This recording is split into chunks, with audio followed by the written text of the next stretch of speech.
control in this very crucial strategic waterway that continues to be the biggest friction point of this war. The US president now claiming that the Hormuz Strait will remain open. The Iranian blockade, so named because it only stopped customers from entering or leaving. And now, of course, he has said that there will be a 20% reimbursement that will be paid by all cargo ships of different countries that are going through the Hormuz, that will be paid to the United States of America.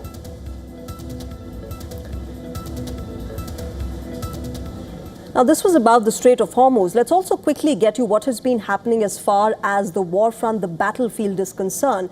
A new wave of strikes has unfolded between America and Iran. Both, remember, have accused each other of violating the Memorandum of Understanding, raising the question, what will it take for the two countries to find a common place in the peace negotiations? The answer, it seems, lies in one narrow maritime passage. That's the Strait of Hormuz.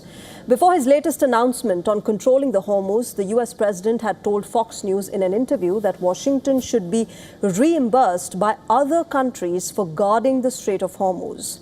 In fact, we just told you of Trump's latest announcement of that 20% fee, that particular reimbursement that he's now demanding from other countries who will have their cargo ships move and transit through the Strait of Hormuz.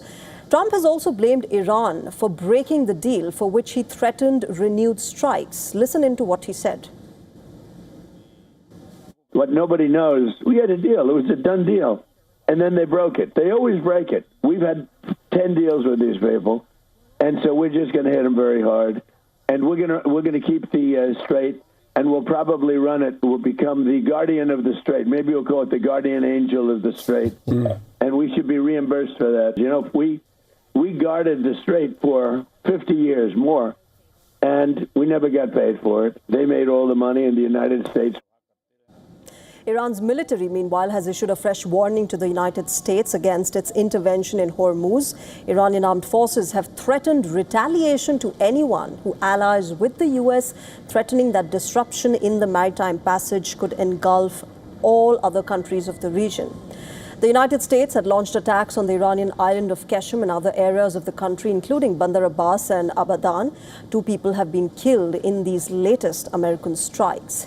Iran's Islamic Revolutionary Guard Corps, or the IRGC, on its part, retaliated by targeting Bahrain, Oman and Kuwait. Iran also fired warning shots at 2 ships transiting via the Strait of Hormuz, effectively signaling the country's control of the maritime passage. Iran has been, remember, in talks for a joint control mechanism with Oman, but the country accuses the US of being a hindrance in this process. In the past few days, traffic through the maritime passage has declined as uncertainty surrounds the safe transit all over again. Many Iranians expect the latest escalation means that the war will start again, and control over the Strait of Hormuz will be an important factor for both the countries.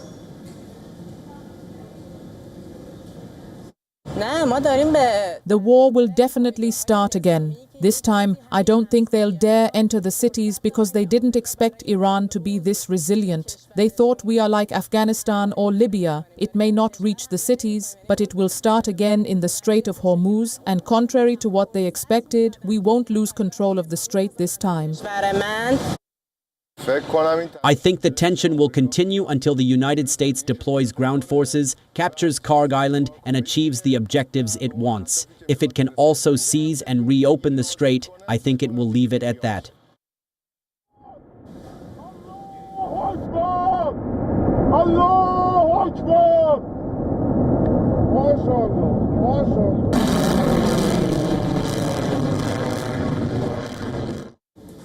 All right, let me welcome my guests on Race to Power tonight. Dr. Farjeed Bargian is a political analyst at West Asia Studies Center. He's joining us live on the broadcast from Tehran.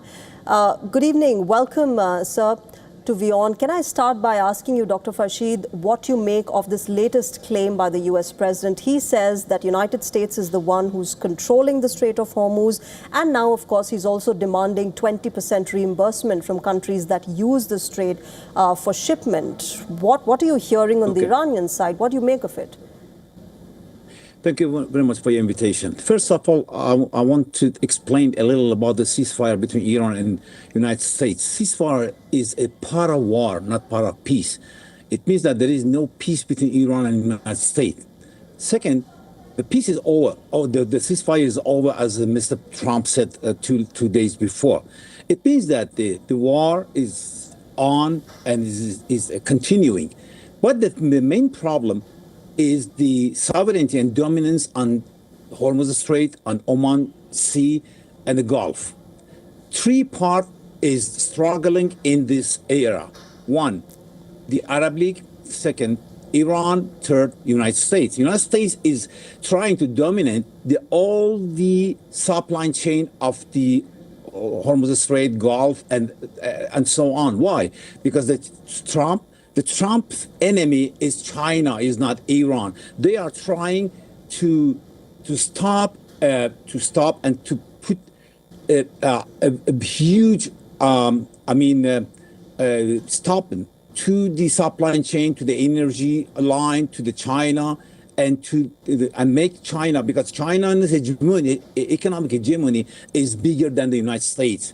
Remember the Mar-a-Lago doctrine, that they are struggling with the $37 trillion debt. And this debt, and the Mr. Trump is the biggest debt, the president of the more debt holder of country in the world. So this struggle is not finishing right now. The Strait of Hormuz is the Iran maritime jurisdiction. Iran is not accepting the 1982 high sea, or better say, sea law.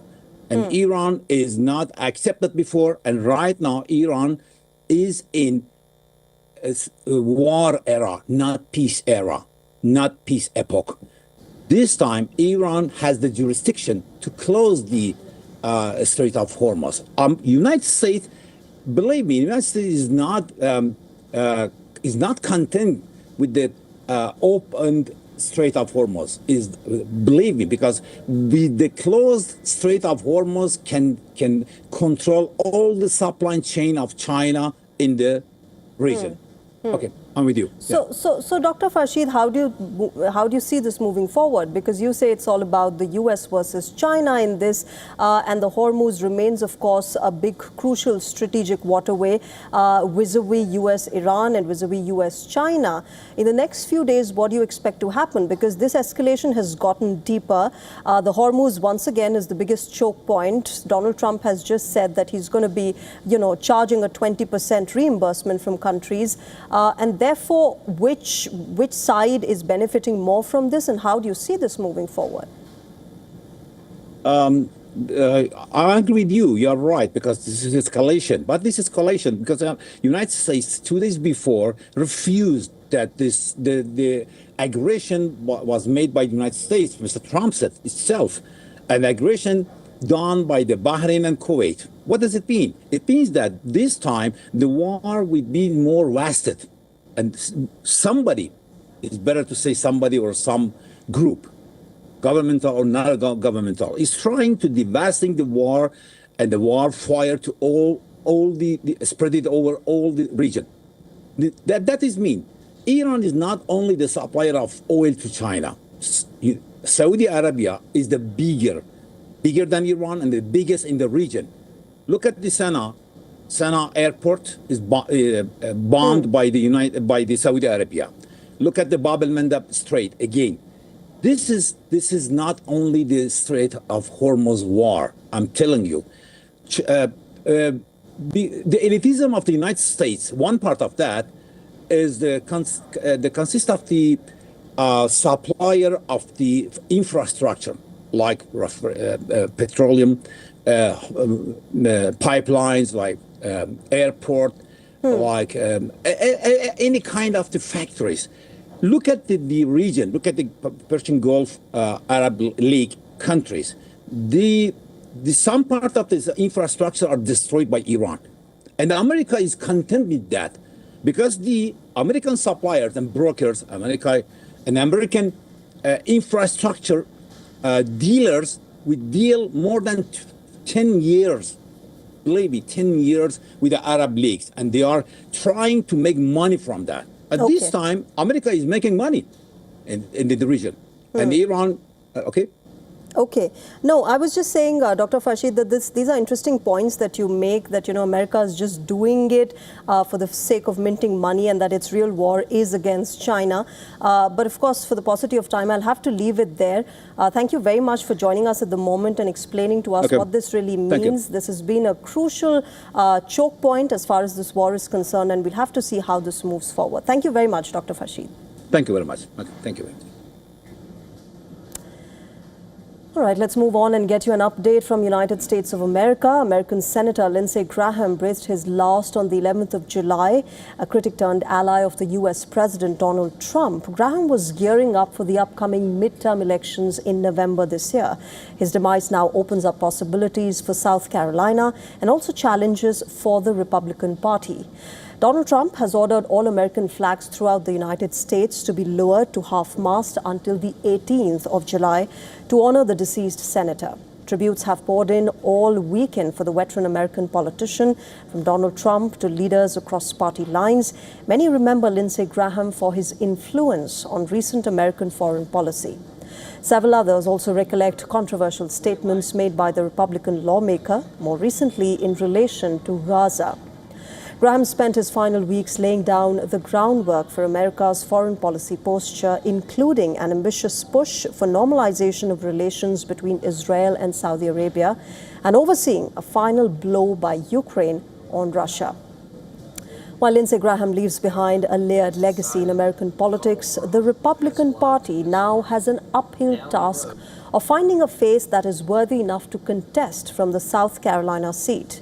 Candidates who wish to run for the Senate seat have to file their nomination from the 21st of July.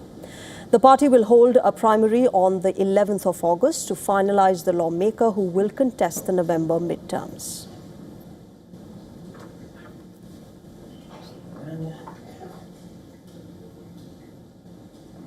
On to Israel now. The date for elections in Israel has finally been announced. The country is heading for a crucial national election after the parliament officially set 27th of October as the polling day. The vote is expected to be a defining moment for Prime Minister Benjamin Netanyahu, with the election widely seen as a referendum on his leadership after years of war, security challenges and deep political divisions. The vote, remember, comes as Prime Minister Netanyahu seeks another term in office, with the election expected to be one of the country's most consequential in recent years. The October vote will be the first national elections since the 7th of October 2023 Hamas attack, the ensuing war in Gaza and the subsequent military confrontations with Hezbollah in Lebanon and Iran. It is also the first time in decades that an Israeli government has completed its full 4-year term after years of repeated snap elections and political instability. Prime Minister Netanyahu has confirmed that he will seek re-election. His ruling coalition, made up of nationalist and religious parties, will campaign on its security record following multiple regional conflicts. However, recent opinion polls indicate that Netanyahu's coalition could face a difficult contest, with opposition parties hoping to capitalize on public dissatisfaction over the government's handling of the war and the security failures that preceded the 7th October attack. Meanwhile, legendary conductor Zubin Mehta said that he is boycotting Israel in protest against Prime Minister Benjamin Netanyahu's government and its treatment of Palestinians. Zubin Mehta, who has had a decade-long association with the Israel Philharmonic, says that he hopes that Israel's next election will remove Netanyahu from power. He also said that he plans to return to Israel only after a change in leadership. Campaigning is now expected to intensify over the coming months in Israel, with security, the Gaza war, the economy and the future direction of Israel's government set to dominate what could be one of the country's most closely watched election in years.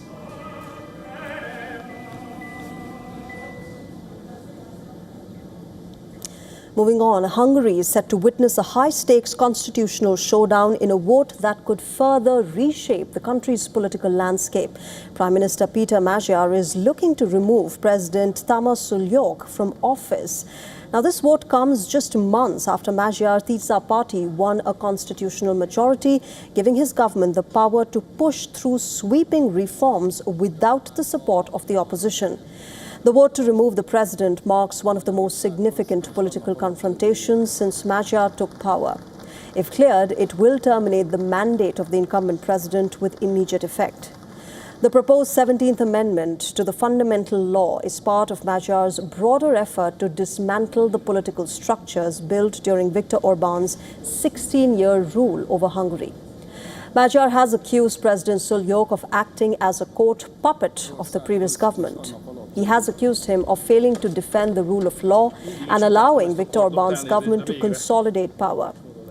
On the other hand, Suljuk has rejected Magyar's charge. He said there is no legal basis for his removal. The president has warned that the proposed amendment violates the principles of the rule of law, democracy, and the separation of powers. Former President Viktor Orban's party, the Fidesz, has announced to boycott the parliamentary session entirely. Instead, Fidesz leaders are scheduled to hold a press conference at the same time. With Tisza holding a two-thirds parliamentary majority, the government does not need Fidesz votes to pass the amendment. Now, if President Suljuk refuses to step down, Magyar has vowed to launch impeachment proceedings in the parliament. Now, the president's role in Hungary, remember, is largely ceremonial, but the office retains important constitutional powers, including the ability to return legislation to the parliament or refer it to the Constitutional Court for review. The amendment goes far beyond the presidency. It would introduce a 3-term limit for lawmakers, restore the Constitutional Court's authority to review budget-related legislation, reinstate a mandatory retirement age of 70 for Constitutional Court judges. Human rights groups have raised concerns over the proposed amendment, but supporters of the government say that extraordinary steps are necessary to dismantle what they describe as a state captured under the previous administration.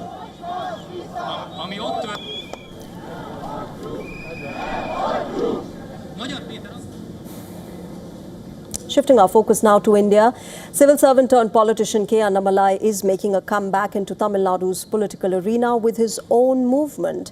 After his sudden exit from the Bharatiya Janata Party, Annamalai launched We the Leaders. It's not a political party yet, but he believes that it will eventually become a political force to reckon with. During the first major event of the newly formed organization, Annamalai laid out the political vision and mission of We the Leaders. He said religion will remain outside the scope of his organization, and the organization will focus on making Tamil Nadu a leading state. The anti-drug conference marks the first major public program of We the Leaders since its launch. The organization's website shows that it has attracted over 19 lakh volunteers in merely a month of its existence. Annamalai is eyeing a similar surge that propelled Vijay to power. He has set an ambitious goal for the organization. He aims to contest and win the 2031 Tamil Nadu Assembly elections. Referring to debutant Vijay's victory in this year's assembly polls, Annamalai said that young people will bring a very big regime change in 2031 assembly elections. Our principal correspondent Siddharth MP sent us this report with more details. Take a listen. Former Tamil Nadu BJP chief K. Annamalai is now leading an independent political path. He is leading a movement known as We the Leaders. This, of course, is a precursor to his political party that will be launched in due course. Annamalai, addressing the first state conference of his political movement, went on to say that they want to start a culture of healthy politics, and in line with that, he did not criticize any political party or attack any political leaders. In fact, he went and struck a reconciliatory note by saying that the TVK government is relatively new and most of their legislators are new and they need support and guidance if they make mistakes. He also went on to caution about Tamil Nadu's state debt and that in 5 years' time it could zoom from the existing 10 lakh crore to almost 14 or 15 lakh crores. Further, he also went on to state that his political movement will not be trapped in religion, caste or North versus South identity crisis. He also further went on to say that his political movement is meant to make a better society, be it working for safety of women, working for safety and welfare of children, or maybe even restoring lakes, cleaning up lakes, and even planting trees in large numbers. In Chennai, Siddharth MP, WION World is One. The massive political standoff between the Bharatiya Janata Party and Jammu and Kashmir Chief Minister Omar Abdullah has now intensified, with the BJP issuing a legal warning over his allegations of attempted poaching. The Jammu and Kashmir BJP has sent a notice to Omar Abdullah demanding that he either provide concrete evidence to support his claims of poaching or issue a public apology. The controversy, remember, stems from remarks made by the Jammu and Kashmir Chief Minister while addressing party workers at Dargah, where he alleged that BJP functionaries tried to lure National Conference MLAs with offers of 20 to 30 crore rupees, a ministerial position and restoration of statehood in exchange for switching sides. The Bharatiya Janata Party has rejected these allegations as false, baseless and defamatory. The BJP, in fact, has given Omar Abdullah 7 days to issue an unconditional public apology. It has also warned that failure to do so would lead to legal action, including a defamation suit seeking damages of 100 crore rupees. The BJP maintains that the allegations have damaged its reputation, while Omar Abdullah's remarks have triggered a fresh political confrontation in the valley.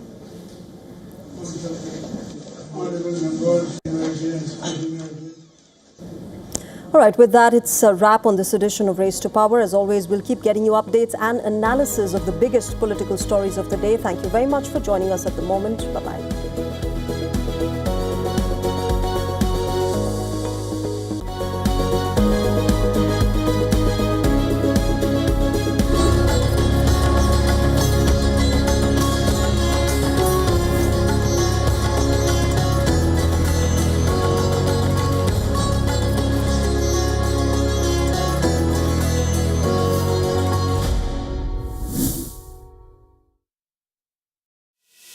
In this rapidly changing world, is your health keeping pace?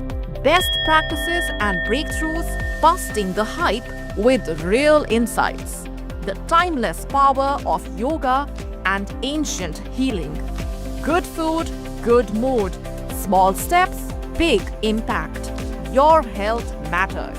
Only on WION World is One. Because nothing matters more. In-depth coverage of global issues broken down into facts, figures, and simple words.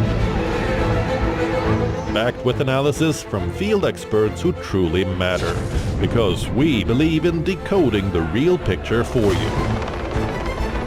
So you get a much wider and deeper understanding of stories from around the world, a 360-degree analysis. An award-winning documentary series, week after week, creating the maximum impact. Watch WION Wide Angle at these times on WION. World is One.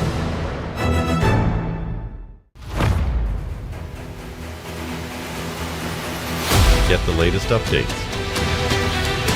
Breaking news. Credible, clear, continuous. Experts across aisles. Diverse voices, one platform. WION World is One. WION, India's global voice. The channel that brings you the biggest stories from across the world through India's lens. Now available in more than 190 countries worldwide. Because we believe that the world is one. Watch us in Africa, Europe, USA and Canada, South America, Asia Pacific, Middle East and North African regions. Also available on these digital platforms across the world. WION. World is One. From the bustling trading floors of Wall Street to the vibrant exchanges of Asian stock markets, WION breaks it down for you to make sense of what's happening. As we reveal the key factors behind events, strategic battles, and the game-changing business decisions that shape the world. We bring you all of this and more on World Business Watch. Campaigns, elections, alliances, controversies, and power play. Stories that analyze global and domestic politics. A dedicated show with varied perspectives expert take, citizens' voices, detailed ground reports, and in-depth coverage from political corridors of the world. This is Race to Power, only on WION. The Israeli drone is above our heads all the time in Lebanon. More than 200,000 civilian homes have been destroyed. This looks like it used to be a toy for a little girl. Can't but wonder while I'm walking between all of this rubble, how many lives were destroyed, how many kids were traumatized, how many women lost their families. If this isn't a war crime, then what is? From the southern suburb of Beirut, I'm Radi Francis for WION The World is One. WION, India's global voice, the channel that brings you the biggest stories from across the world through India's lens. Now available in more than 190 countries worldwide. Because we believe that the world is one. Watch us in Africa, Europe, USA and Canada, South America, Asia Pacific, Middle East and North African regions. Also available on these digital platforms across the world. WION, World is One.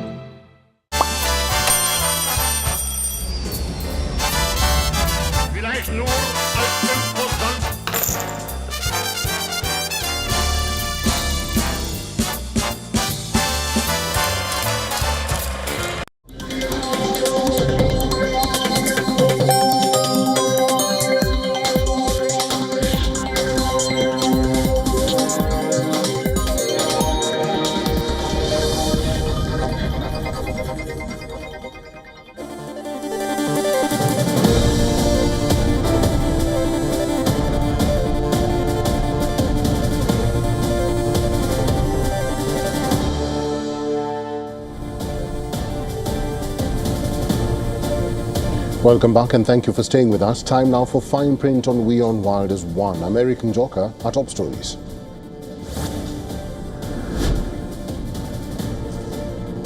President Trump vows to charge all cargo ships through the Strait of Hormuz to pay for keeping the strait open and to reinstate a blockade on Iranian ships. This even as Washington and Tehran once again fight over the vital waterway.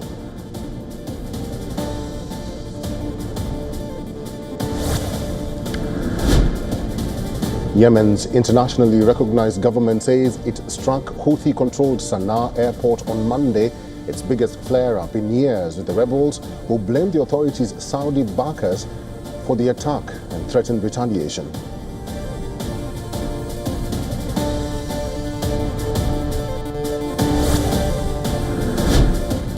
The European Union announces $137 million of support to boost Moldova's air defenses in the face of drone threats from Russia's war in Ukraine.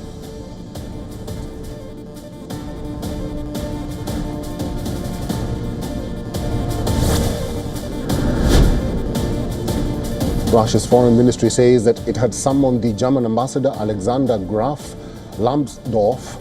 This happened shortly after Germany's foreign ministry said it had summoned Russia's ambassador over cyber attacks.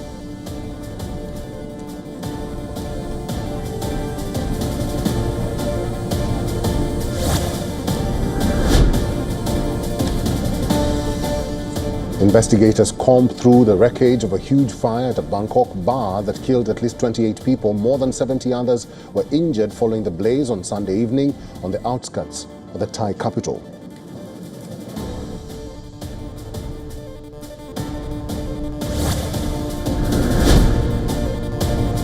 France is battling to contain an exceptionally large wildfire in a forest south of Paris, with aircraft in the skies and firefighters on the ground trying to douse the flames amid suspicions the blaze was an arson attack.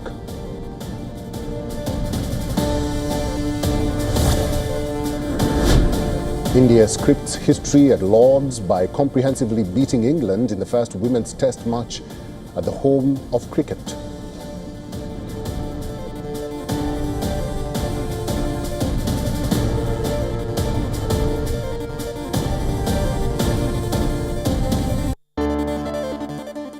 The United States struck Iran for a second straight day as fighting escalated over the strategic Strait of Hormuz. Iran's renewed threat to close the vital oil route pushed crude prices higher and further weakened an already fragile peace deal.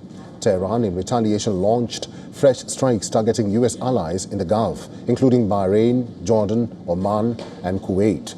Now, the U.S. President Donald Trump has imposed a toll on ships passing through the strait. Here's a report.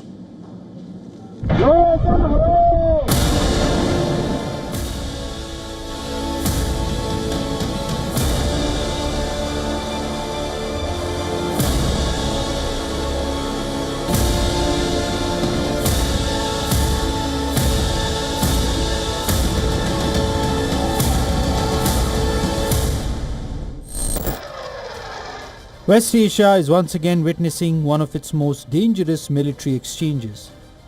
After one of the heaviest rounds of American strikes, Iran has answered with a sweeping wave of missile and drone attacks across the Gulf.